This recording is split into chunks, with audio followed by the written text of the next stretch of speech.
ఇంగ్లాండ్తో 4వ టెస్ట్ కోసం team India ready అవుతోంది. సిరీస్ను సమం చేయాలన్న పట్టుదలతో తుది జట్టు కూర్పుపై తర్జన వర్జన పడుతోంది. ముగ్గురు ఆటగాళ్లు గాయాలతో దూరమవడం ఎదురు దెబ్బగానే చెప్పాలి. అయితే ఇప్పుడు కూడా ఫైనల్ కాంబినేషన్ పై పూర్తి క్లారిటీ రాలేదు. మాంచెస్టర్ వేదికగా జరగనున్న 4వ టెస్టులో నలుగురు పేసర్లు లేదా ఇద్దరు స్పిన్నర్లు వ్యూహంతో బరిలోకి దిగాలా అన్న దానిపై మల్లగుల్లాలు పడుతోంది.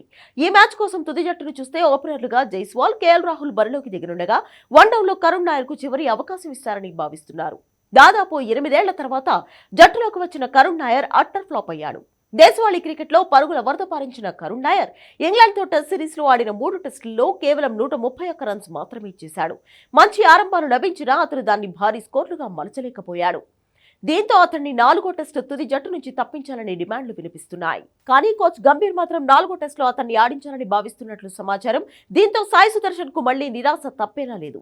4వ ప్లేస్ లో గిల్ రానుండగా 5వ స్థానంలో రిషబ్ పంత్, 6వ ప్లేస్ లో రవీంద్ర జడేజా ఆడతారు. ఇక 7వ స్థానంలో ధ్రువ్ జురెల్ ను తీసుకుంటారని వార్తలు వస్తున్నాయి. ధ్రువ్ జురెల్ వస్తే వాషింగ్టన్ సుందర్ బెంచ్ కే పరిమితమవుతాడు. బౌలింగ్ కాంబినేషన్ ని చూస్తే నితీష్ కుమార్ రెడ్డి ప్లేస్ లో శార్దుల్ ఠాకూర్ లేదా స్పిన్నర్ కుల్దీప్ యాదవ్ ను ఆడించే అవకాశం ఉంది. మాంచెస్టర్ పిచ్ దృష్ట్యా కుల్దీప్ మంచి చాయిస్ అని పలువురు మాజీలు అభిప్రాయపడుతున్నారు.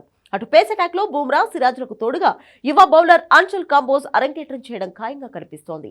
హర్షదీప్ సింగ్ 4వ టెస్టుకు దూరం అవడంతో అంచుల్ కాంబోజ్ వైపే టీం మేనేజ్మెంట్ మొగ్గు చూపుతోంది. పైగా ఆకాశ్దీప్ గాయపడడం కూడా అతనికి కలిసొచ్చింది. దేశవాళీ క్రికెట్ లో మంచి రికార్డున్న అంచుల్ ఇటీవల ఇండియా ఏ జట్టు తరపున కూడా ఇంగ్లాండ్ పిచ్చులపై ఆడాడు.